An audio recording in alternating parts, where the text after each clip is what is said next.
Good. Okay. Hello, Facebook. We should now be live. I'm just going to check in the background if we are. And this is all very exciting. I think we are live. If you are watching us, we've got a bunch of people said they were going to join us today for this Facebook Live. Then please do say hello, either through liking, loving, or an angry face if you choose, or by leaving us a comment below. And I'll be monitoring the comments during this Facebook Live with my good friend Dominic. Hey, buddy. How are you? I'm good. Yeah. So I'm just going to wait for people to join. Oh, we're getting loads of love hearts and no angry faces yet, but we're still early on in the evening. So let's see how we get on. Hi, Michael Fall. We both met recently. Sophia, hi. Niels, Birdie. Good to see people joining us. I think this is going to be a really interesting webinar we're going to do tonight. It's something that I've spoken about, and it's actually, oh yes, we've got an angry face. Well done, whoever did that. So Dominic and I think we met online last year. We were both on a podcast, and that was the first time we kind of saw each other face to face. And then I was recently in Toronto, where I did a kind of an impromptu one-day training, and Dominic was very kind enough to pick me up, and he attended, and he pretty much taught half the course anyway, and it was great to have him in the room, and we had some interesting conversations around what coaching is, but I can't even remember whether it was before the training, because we had long conversations in the car and over breakfast, or whether it was in the training. And actually, I think we were both discussing about how that would be really useful to share with people in this group. So thank you very much for your time tonight and sharing your wisdom with us. Thank you. Yes, it's something that since my involvement and within the 3P community, that it's something that I kind of noticed is this idea about coaching and sometimes not a strong clarity about what coaching is versus other modalities. So before we kind of jump into that, because I know we're itching to get into the topic, but there might be some people in here who have never heard of you. They don't know who you are. They don't know what you do. So if you could kind of give us a brief overview in terms of, because I know you've won awards. You're a full-time coach. You coach from this understanding. If you can give us just a flavor of that, I think that would be really helpful. Okay. I'm a certified executive coach, credentialed with the International Coach Federation as a professional certified coach. I have been self-employed and in my own business for in coaching for about 10 years, and most of my work in coaching is with leaders and executives in fairly large organizations. And most of the coaching that I do is sponsored by their organization. So I am hired by the organization to coach the individual. I have some individual clients who engage with me directly, and that's by in no way the majority of my business. So it's mostly executive coaching with leaders in large organizations, and so that's one of the things I do. The second thing I do is that I also work with teams. So sometimes the leader brings me in to work with their team, and I coach. So I do team coaching. I'm also, certified in what team coaching is. And then the third thing that I do, which is also, I think, relevant to this conversation, and I'm quite passionate about, is that train and teach leaders and people managers to become more effective coaches. And so the way I say that is that I help them to become a great coach rather than a good boss. So, and that distinction is quite powerful for any leader or people manager, just in terms of their ability to achieve results from their team. The other thing I'd say is that prior to this, coaching that I'm doing, I was in the corporate world, worked in a bunch of large global organizations. I began in sales, but ultimately then I moved into human resources. And the last corporate role that I held was a vice president of human resources with Loblaw companies in Canada, which is the largest private employer in Canada. And then I've been coaching since. So, yeah. So Michael says you're barely qualified, but to add to that, you've also won awards for the work you've done, right? Yes.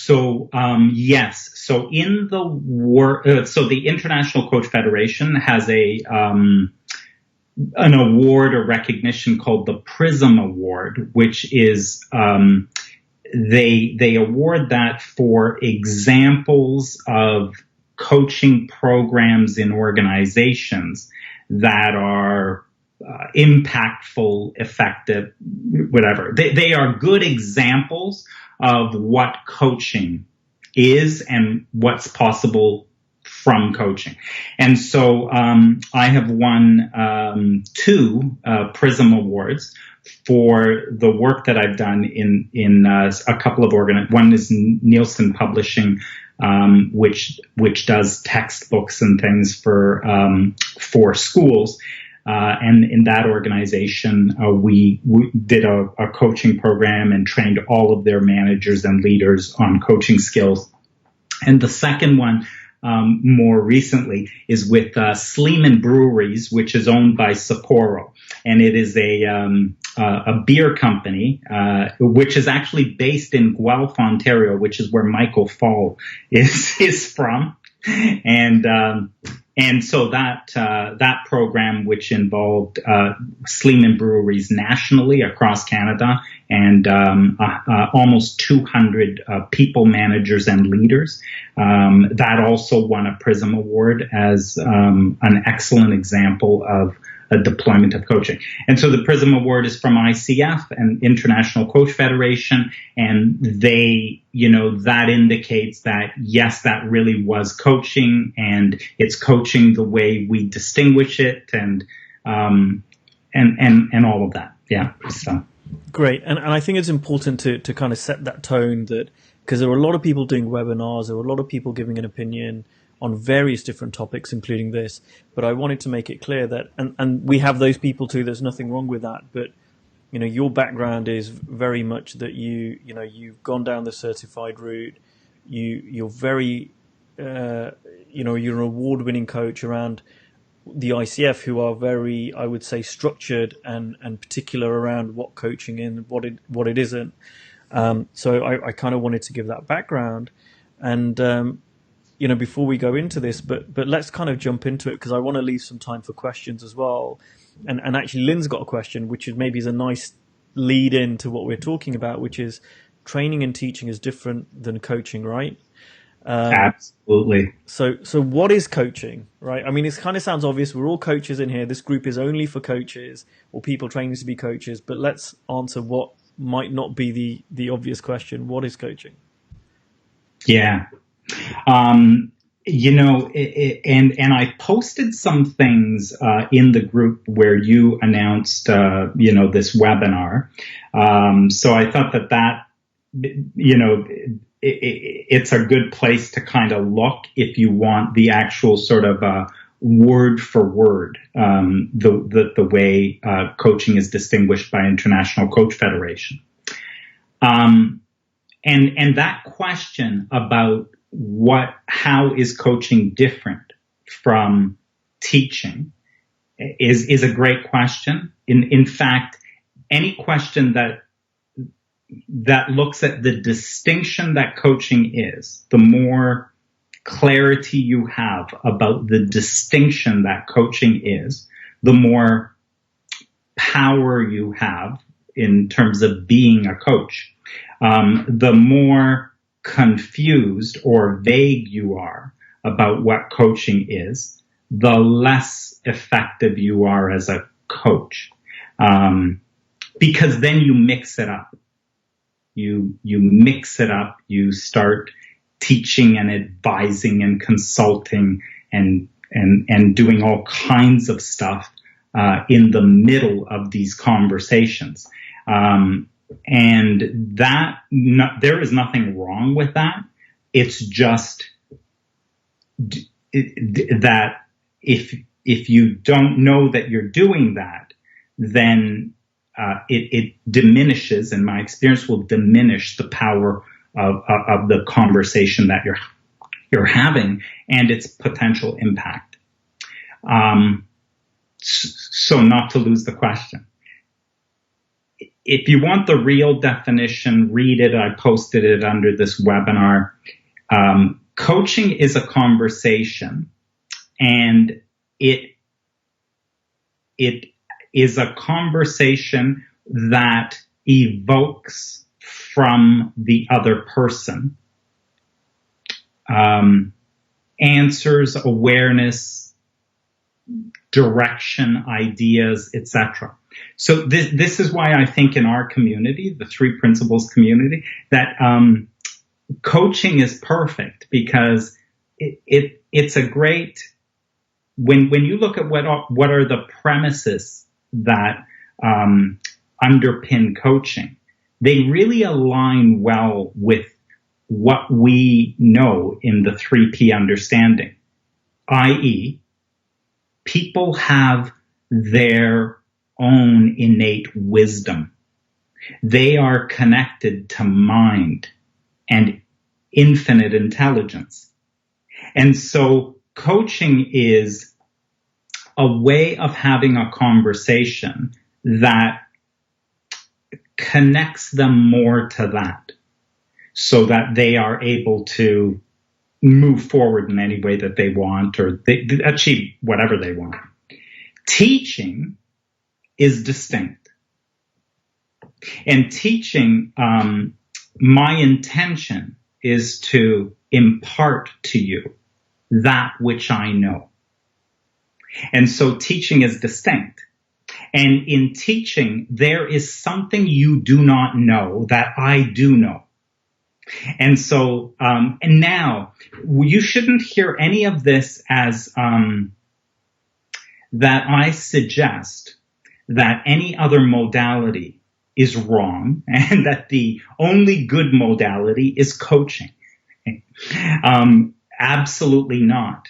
If you and I, if you worked for me and we were in finance and you were, someone who worked for me, and one of the things that I notice is that you are not very analytical. You do not get to the depth of insight in the data and the numbers. Say I notice that. I could have a conversation with you to sort of understand how can you perform at this higher level, greater insight, more analytical ability around what you're doing. And in the course of the conversation, we might determine that what the challenge is for you is that the way you use Excel is as if it were a calculator. So you have very poor knowledge about what Excel is. And when we determine that, what I see is that, well, no wonder you're not very analytical. No wonder you are unable to bring insight out of the financials in the company, because you're unable to actually dig into them. And so if we figured that out, then what we would see your gap is that you need to know how to use Excel more proficiently. And when we figure that out, that is a teaching and training opportunity.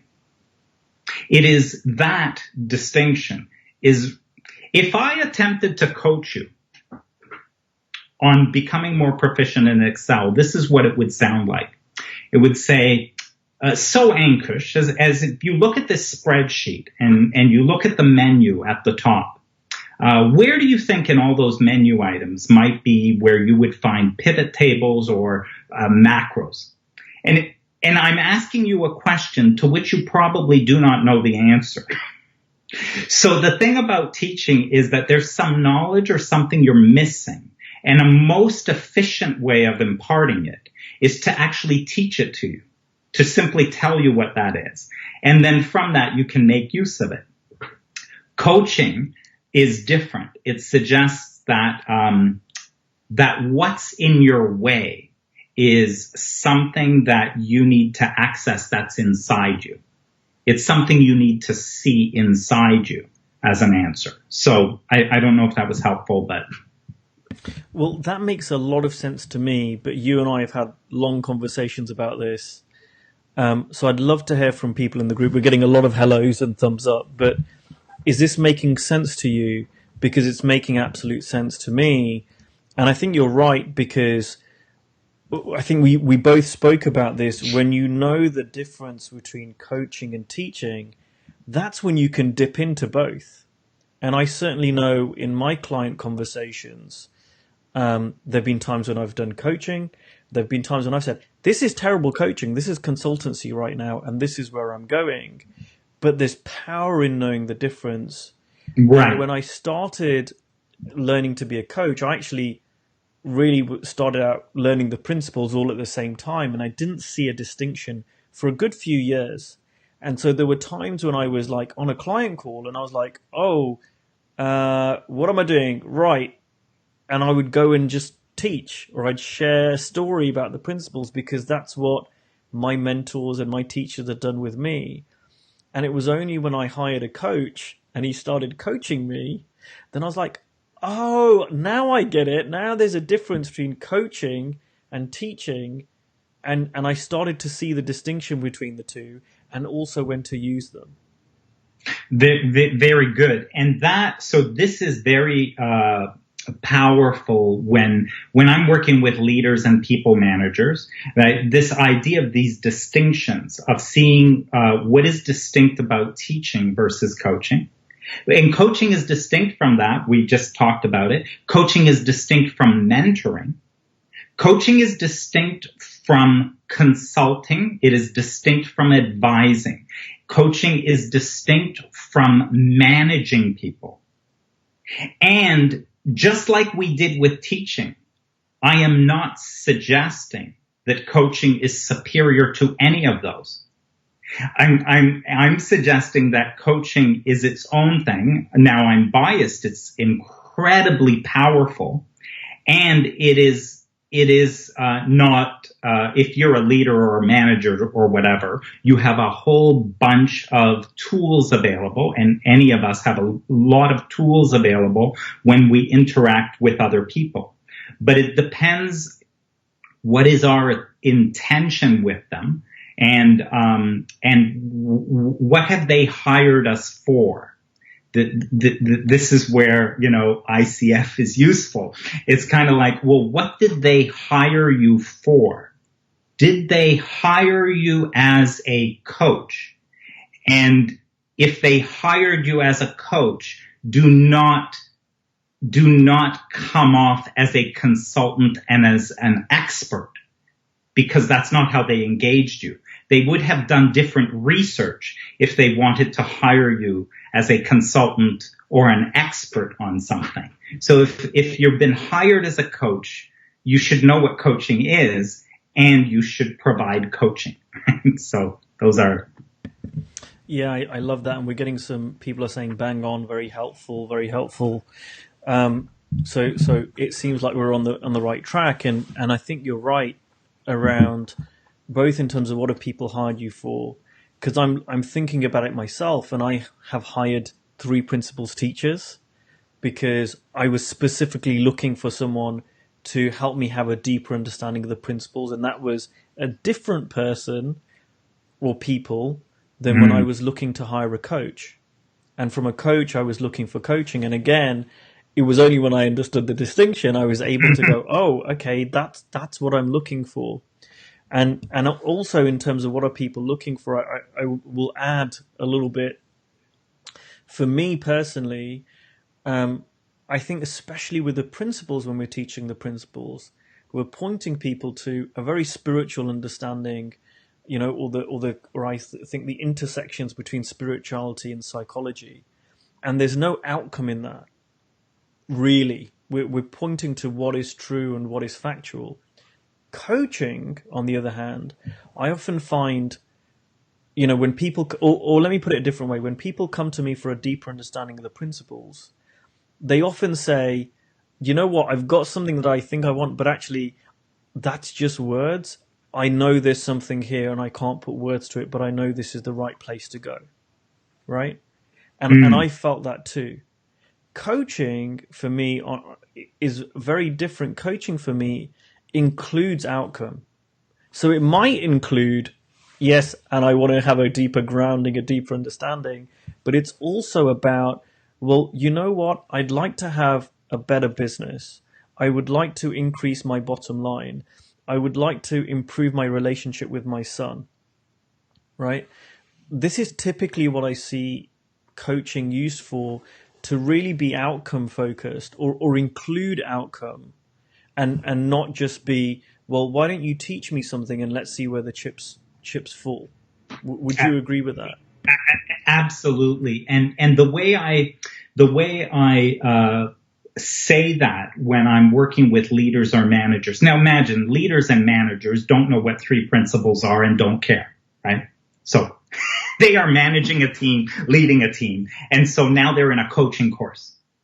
So we're talking about why would you want to spend some time to understand what coaching is, right? And so part of the way I get started with that is I ask the question, and we get into a bit of an inquiry about what is the value of coaching? What is the impact of coaching?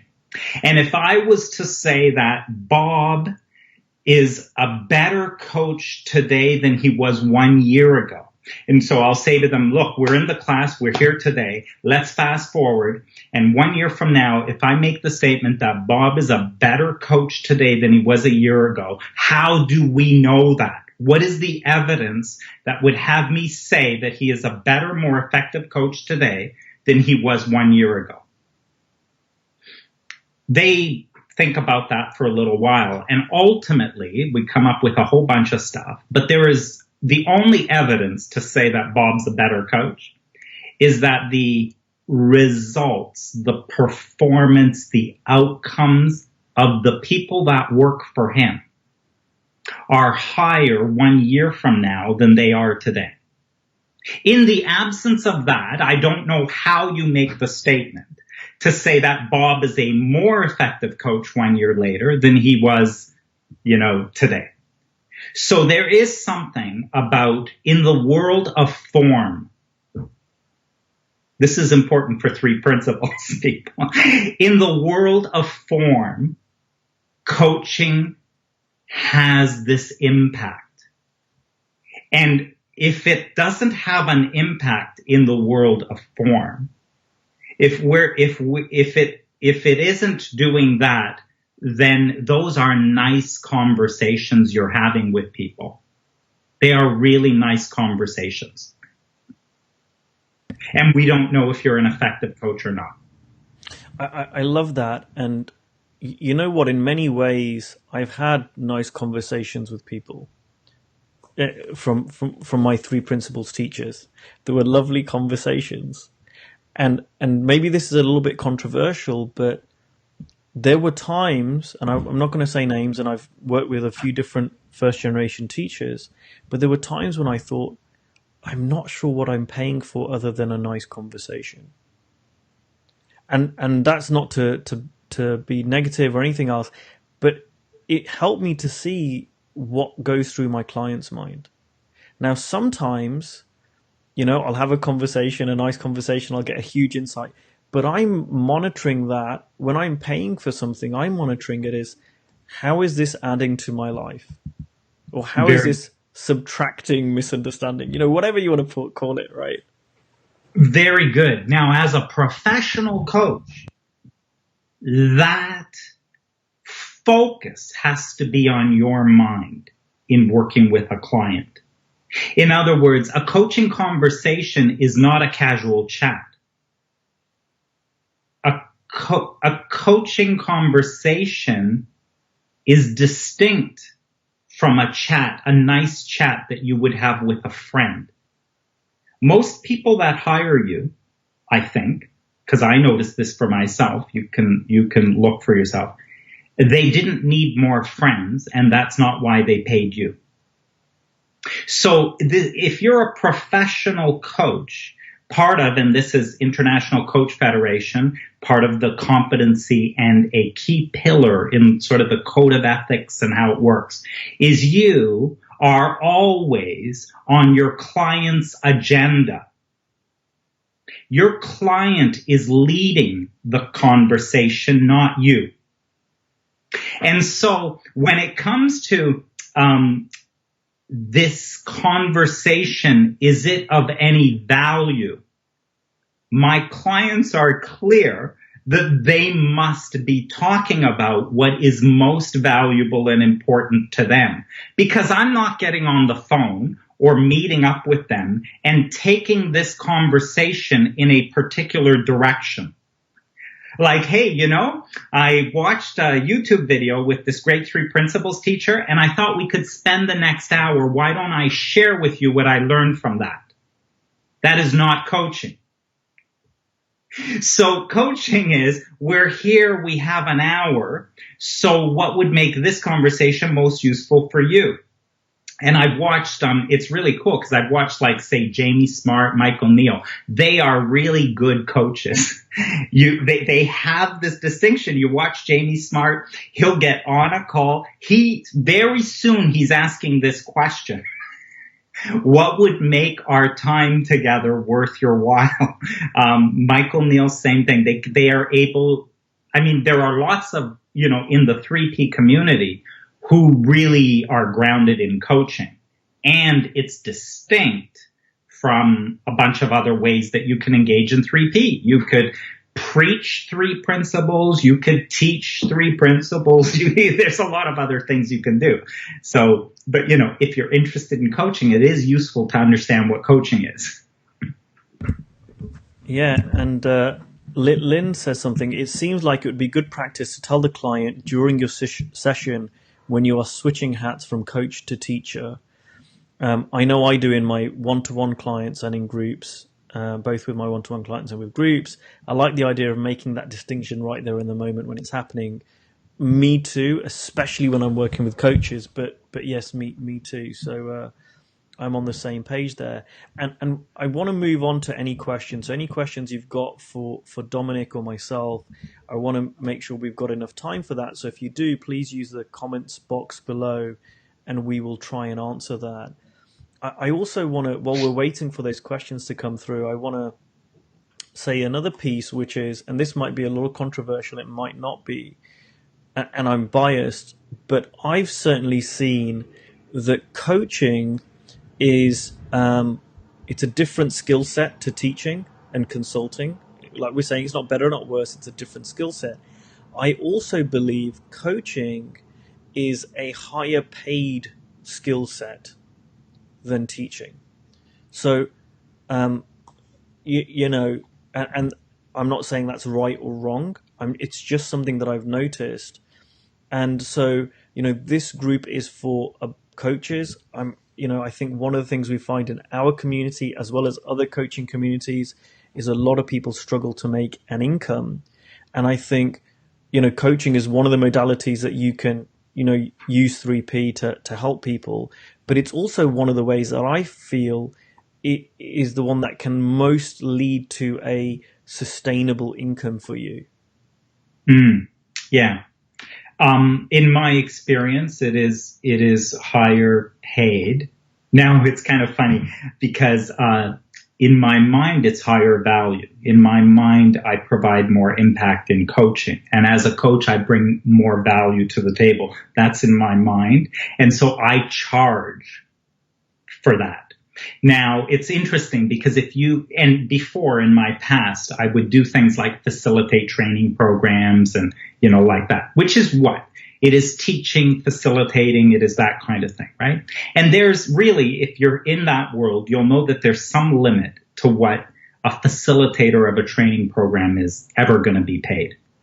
Today, I'm a coach. So even if I facilitate a program as a coach, or I'm leading a program with a coaching stance, my prices for that are substantially more than if you were to hire a facilitator to do it. And what I do as a coach is very distinct and different than what I would do with participants, or what a facilitator might do working with participants in a program like that. So I certainly see the value in it, and I charge for it. And in my experience, and I don't know if it was a self-limitation, but I can get more money as a coach than I would have before as a trainer or a teacher or anything like that. I think it's more. It's interesting that you say it's more valuable, because I'm thinking as you're talking, Dominic, and for me, the most important thing is it's more valuable for the client. And I'm just thinking about this because I wouldn't have necessarily said what you said, but now I'm reflecting on it and I'm thinking, what do I pay more for? Do I pay more for my teachers, or do I pay more for coaches, for good coaches? And I pay more for coaches because it includes outcome, Yeah. And I think you're right. I think there's a limit to what you can earn as a teacher of anything, right? Because there is less value for the client. And maybe some people disagree with that, which we're okay with, but I certainly see that. And I personally, I think you and I are very much aligned to this. We've both built our businesses in different ways. I work predominantly with private clients. You work predominantly with corporate clients, but it's based on value and impact. And absolutely. And so if you're delivering value and impact for your clients, i.e. you're on the client's agenda, you're giving them what they want, which is their outcome, which is why both you and I remember we said, sometimes we never mention the words of the three principles with clients. Mm-hmm. That's what will grow our businesses, because we're giving people, it kind of sounds silly when you say it, but we're giving people what they want. And yet I remember years ago, whether I was taught this or whether I thought it was implied, you tell people we're giving you what you want, but once we've got them, then we tell them what they need. And I've kind of moved away from that, because to me, number one, that's not coaching. And I think there's an air of arrogance to that as well. Well, yes. And that sort of goes against a coaching principle and a, ICF code of ethics, which is to say that, but you hold the client as whole, complete, creative, resourceful. Like, you hold the client as the expert in their life. So you're right. There's an arrogance to think that there is something I know that they're missing, that when I impart it, and it's kind of like, until they get this, they'll never be a full human being.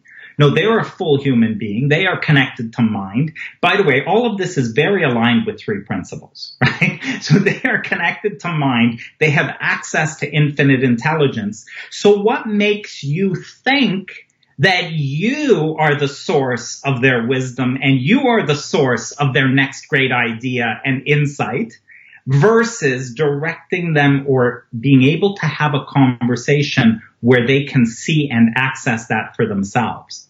And so that, coaching is very aligned with sort of what we know in terms of our understanding of the three principles.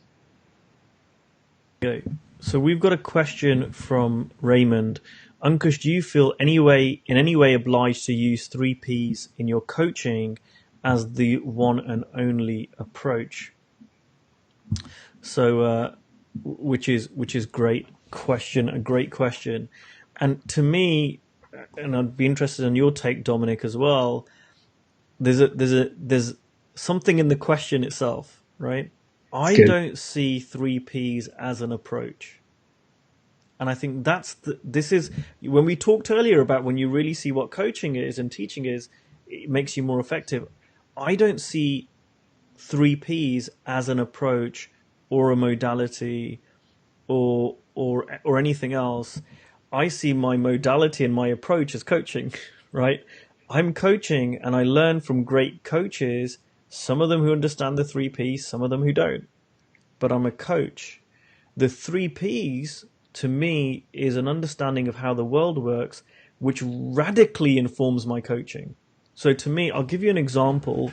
Coaching for me, and probably similar to you, is asking questions to elicit the client seeing something for themselves, Hmm. right? And I really don't know. I think sometimes the best coaching questions is where I don't know the answer, right? Right. So if that's true, then my approach is to do that. And the three Ps helps me personally to get quiet in my mind, to get more present, which allows me to ask better questions, to stop leading the client, which I might get tempted to do, all of that stuff. Um, and so, and I never used to see that before. For years, I didn't see that, but I see it now that when I'm coaching, certainly that's not the case. Now, I might do a little bit of teaching, right? And I had a client conversation today. They asked me about something, right? There was a bit of coaching in there, and there was a bit of teaching. And now, when I'm teaching, I still might not talk about the principles. I might talk about the specific thing that the client has mentioned, which is going to help them with the outcome. So the client was asking about time management and procrastination. And so it made sense to do a tiny little bit of teaching around the thought feeling connection because the client brought it up and I wanted to really make it clear because I Hmm. was seeing something that they weren't. So that's where the three Ps will come in. However, in terms of my coaching, then it's not the approach, right? And I think this is, what would be so helpful, in my opinion, I'm biased, but it would be so helpful for coaches to see in this community that you don't coach. And in fact, I changed the name of this group a few years ago. The name of this group is Coaching from the Three Principles Understanding. And that's as best as the wording I can get it. It's good. It used to be called Three Principles Coaching or something like that. And it was pointed out to me that that doesn't make sense. And they were right, the person who pointed it out. So I draw on inspiration from absolutely everybody and anybody. And in fact, when I first came across the principles, I was evangelical, right? Like, no, anyone that's not three Ps, I'm never going to read another book. I'm never going to listen to anything else, right? But now it's like I watched a little bit. I didn't watch all of it. The Tony Robbins film, right? I Am Not Your Guru, and it's very different to three Ps. But if you're a coach, there's things you can learn from it, right? And there are things I've learned from Byron Katie, even though I don't do the work, I don't do her 4 questions type thing. I've learned stuff as a coach from watching her coach and from her questions that I might use my wisdom to go, I'm going to pick that bit out of it. So I don't know if that answers your question, Raymond. I don't know if Dominic, if you've got anything to add. You said that really well. And Raymond, it's a great question. I didn't mention in the beginning, but, when I came across this understanding, etc., I was interested in sort of getting it more, etc. So I also did Super Coach Academy. And so did Michael Neal's program and all that. And the value, and so this kind of relates to your question, the value of, and kind of why I did Super Coach was by that point I had 3 different coaching certifications. I didn't need another one, but why I did that one was actually all for the grounding, right? So it wasn't about figuring out coaching. And so then what happens is that you don't do 3P.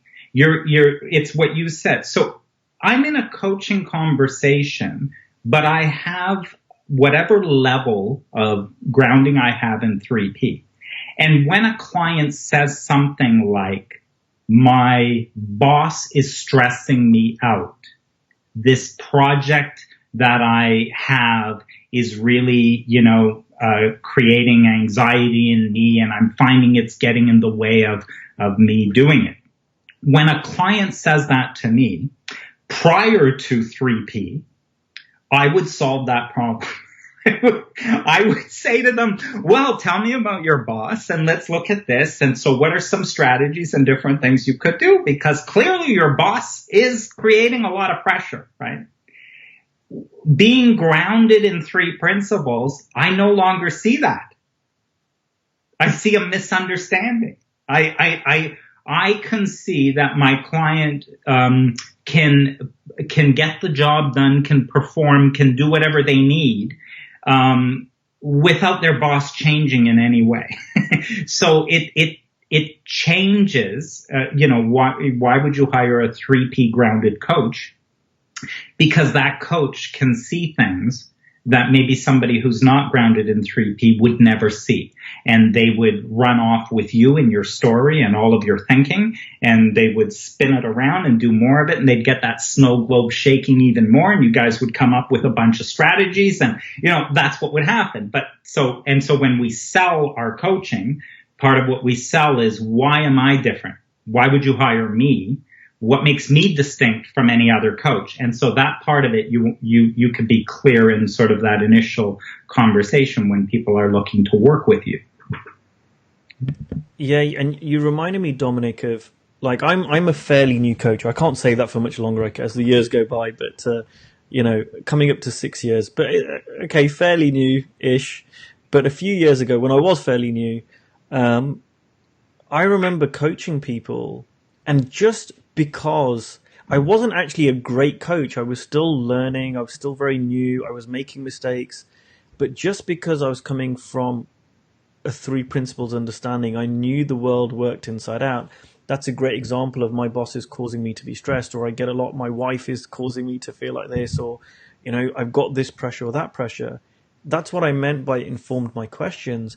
And what I found was that people going, oh my God, you're an amazing coach, right? Yes. And I got interviewed by Steve Chandler a few years ago. There's an audio on my website called "What is 3 Principles Coaching and What Can We Learn from It?"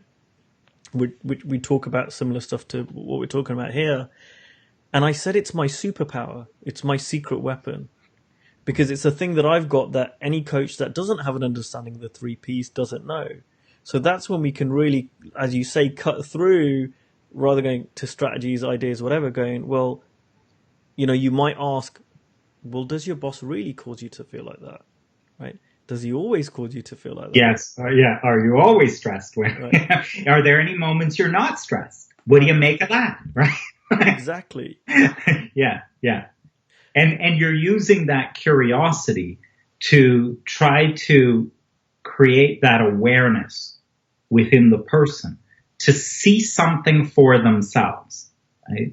And by the way, to me, coaching is more powerful. There's some neuroscience about this, and sometimes I teach it when I work with managers. But there's a reason that works versus if I stop the conversation and say, now hold on right there. You just made a statement.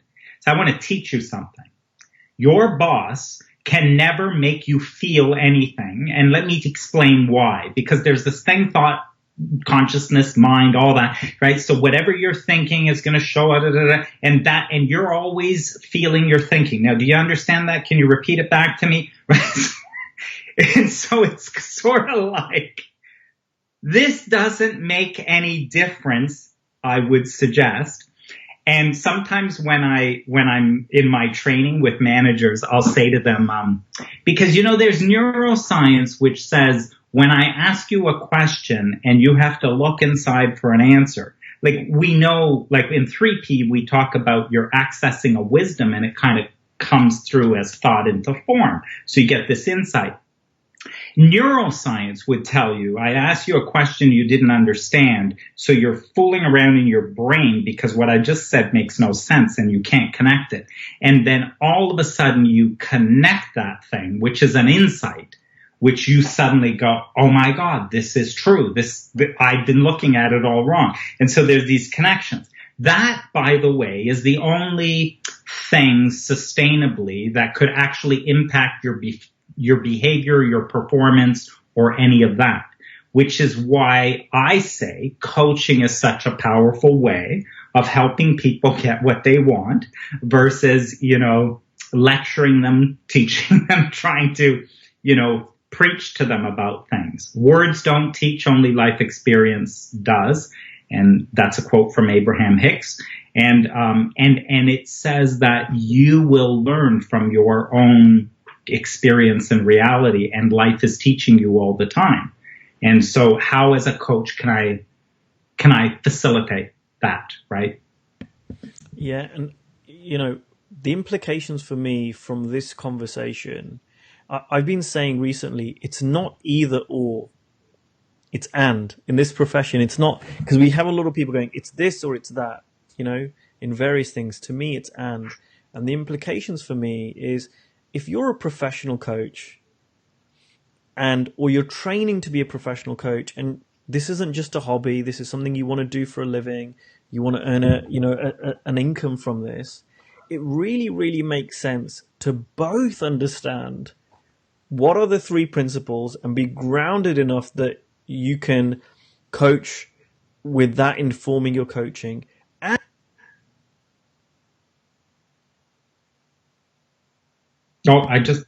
think I was so gesticulating, I hit the mute button. I was saying, understand what the 3 Ps is so it informs your coaching, and understand what coaching is. I think it's not either or, it's both. Absolutely.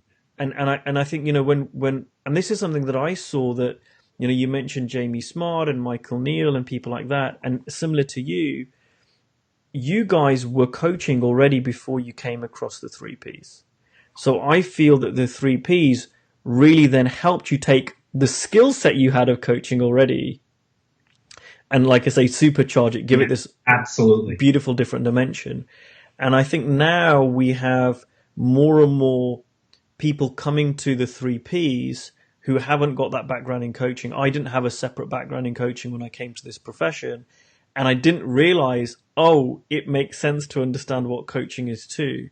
And I think for me, that's the takeaway. So we've got people in here who are coaches who are like, well, what is this 3P thing? Yeah, go and learn that. I think it's really helpful. I find more and more coaches who are ICF coaches, more and more coaches who have done spiritual psychology at USM, more and more coaches who are coming from all sorts of background are going, this 3P thing seems to add a different dimension to various coaches' skill set. Let me look in this direction.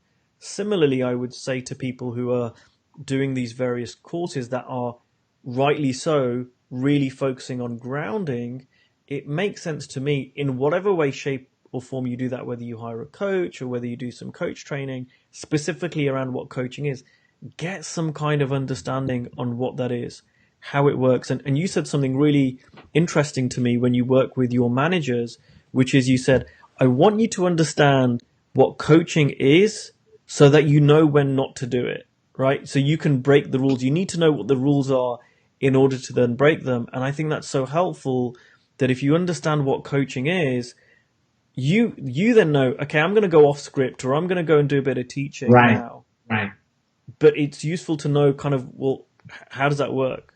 I'm really glad you brought this up because I think it's an important point. I did want to get it in here because given Lynn's question about coaching, teaching, and how you can include it, and then Raymond was asking some things.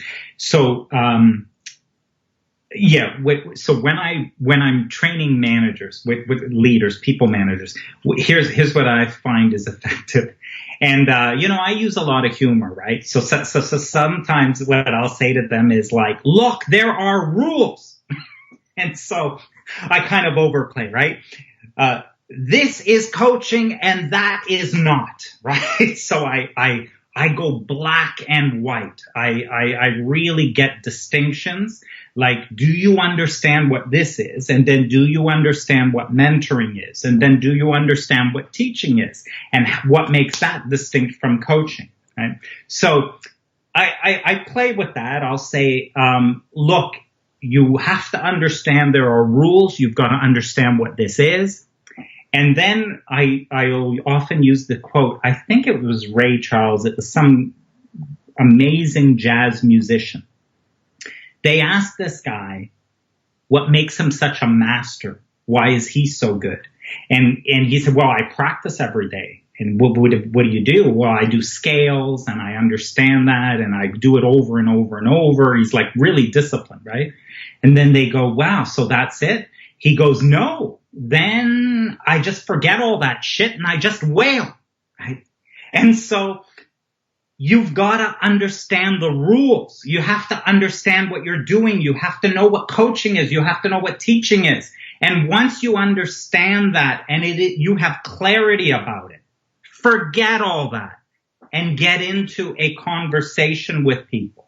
And what you will find is that you will end up sharing stories with them. You will teach them things. You will find you might be advising them. You may be consulting them. But here's the thing around it, and we cover it. As you do that, you know it, you do that knowingly.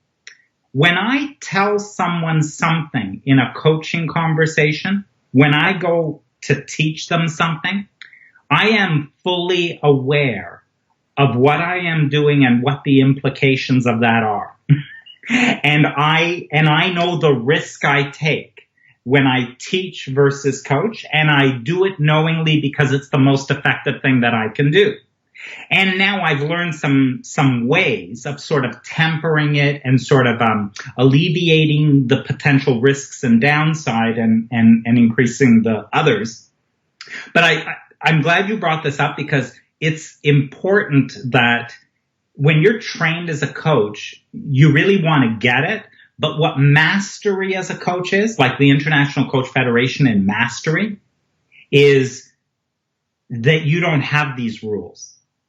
That you show up, you are completely present, and you evoke from the client something. And who the hell knows what you're doing? You can barely follow it, right? You can't tell if you're coaching, teaching, sharing, telling stories. It's hard to tell, but it is very intentional, right? But that's at a mastery level, which says you do know what you're doing, right? You're just not confused here, thinking you're, doing one thing and another. Yeah, I love that. If I had a love button, I would be clicking love, and whatever on this because we're so aligned, which is why I asked you to be on this webinar with me. And Michael's just saying, I keep hearing master the basics. It is a perfectly analogous, I'm terrible with that word, to martial arts. Once you know the rules, you're allowed to play with them. And I think that's so true. And I remember, Jamie saying, this is not a mastery model. And then I had my coach get me to read the book Mastery by George Leonard. And again, I think this is what helped me when I looked at the distinction.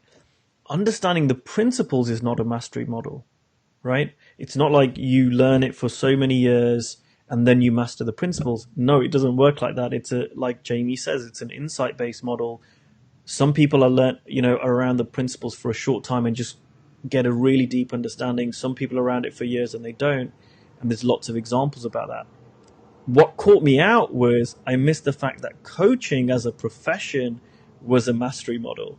And you perfectly demonstrated that it's the same with anything, with music, as you pointed out, with martial arts, people do weird things, right, at the top level of martial arts, but they know what to do and then they choose not to do it, right? Right.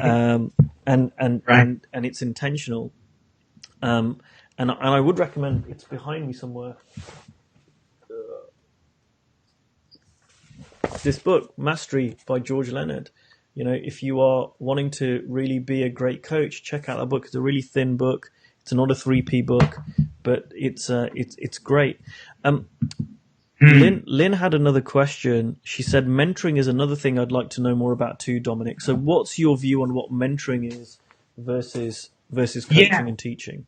Well, so with mentoring, and I'm sorry, but if I kind of use the context of large organizations, but it could be anywhere. So in a large organization, some of them even do like formal mentoring programs and that kind of thing. For instance, women in leadership. There's often a lot of mentoring that will happen around women in leadership. So why is that? It's because there are things that senior, experienced people know and understand about an organization, about the function that you're in. You know, you're the CFO. Like, for you to get to that level, there's some stuff you know. There's things you know about your organization, like the politics in it and what it takes to actually influence something, etc. Okay. When you mentor someone who has less experience and is more junior than you, your experience is of value and it is distinct from coaching.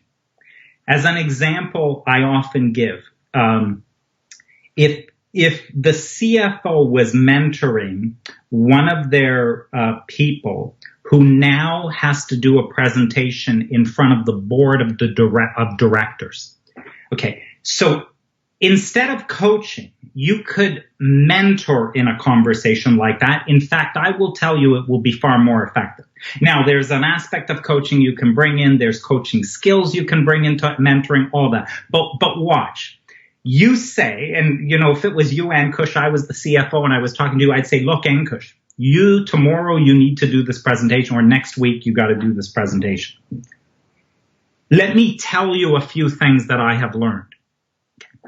This is what this board of directors is like. And when you present in front of them, I want to talk to you about Bob, Mary, and Jane. They are going to come after you for any little mistake that you have in your presentation. They will come after you for that. And here's what I've learned is how you need to be backed up and prepared for that. So I am mentoring right now. I'm not coaching. And you can see the value in this as far as how will your performance be impacted when you go into that meeting. You can see how this can be helpful. So mentoring, very effective, because I know something you don't. And this is a very good way. I just tell you and share it with you. It's a very good way to do it. But here's what doesn't. If I say, so Ankush, how confident are you feeling about the presidency? If I go, how confident are you feeling? How do you, what might help you be more confident about it? See, that all goes coaching because it's about you and what do you need to get ready for it. Mentoring is different. Mentoring is, I'm going to give you something and I can't evoke it from you. If I sat here to coach you and I said to you, so Ankush, you've never been in one of these meetings. You don't even know who these people are. But Bob, Mary, and Pete, what do you think they're going to be interested in? It's a total waste of time. Why am I asking you this question? You don't have the answer in you. I can't evoke it from you. It's far more efficient. I would just tell you. Yeah, no, super clear, and Michael says that too. I want to wrap it up. I'm going to maybe try and sneak in, and I'll give a 30-second answer to this. Sundance says, does coaching outside of the three principles even exist?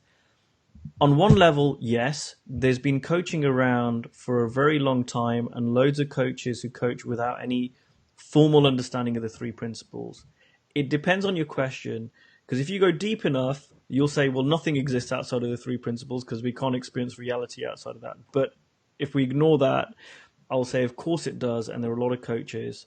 If so, when we have an understanding of the principles, is it good to investigate that? Whilst I've said get an understanding of coaching, I've said there's many ways to do it. You can have your own coach who understands this. You can read books on coaching. You can watch videos of other people coach. You can go down training programs. But I would say go to where you are drawn. Now, personally, I don't know if you disagree, Dominic. I've not been drawn to do ICF. I considered it. and I've chosen not to do that, I feel I'm kind of getting that covered by being coached by Steve Chandler. But that doesn't mean that's right or wrong. I would always say go down whatever road you're drawn to. So if you're drawn to going down the ICF road, go and do it. If you're drawn to going down, learning from Landmark or Byron Katie, I'm not one of those people that is, an evangelist like, no, it's got to be 3Ps and only 3Ps. Go and check out whatever makes sense to you. And what I love is bring it back here. I love the fact that Dominic's done ICF because I can learn from him in part of this community. So I would say anyone go out, go and follow your nose, go and see what interests you, bring it back here and let's all share and learn from each other. So that's kind of my 30-second answer. Yeah. I saw that Sundance asked that question, and I've happened to have heard him on a few things. He has amazing grounding from a three principles perspective. So Sundance, you should be like, confident and clear that your grounding and what you're able to see is awesome, right?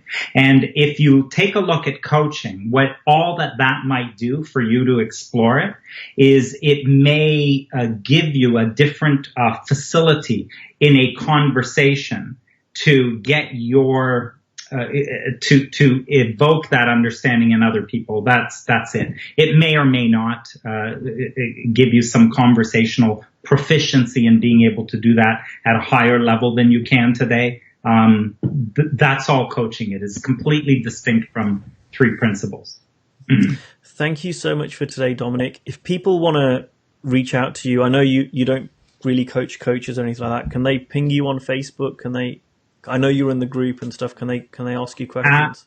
Absolutely. Always happy to have conversations with anybody. And as you can tell, I get pretty excited and passionate about this. So yes, please do reach out. I love talking about this and helping others with it. Yeah, absolutely. And it's infectious. I was telling you at the start of this call, I was feeling a bit unwell and I've kind of livened up in talking to you as well today. So thank you so much for your time. Thank you, Lynn, Raymond, Sundance, Michael, everyone for your comments and questions. If you're watching this in the replay, please also leave us your comments. Both Dominic and I are in the group, and I hope you've enjoyed it. And I'll be back next month, and I'll have someone else with me. And in the meantime, have a great evening, have a great day, have a great week, and keep coaching. All right, take care. Awesome, thanks.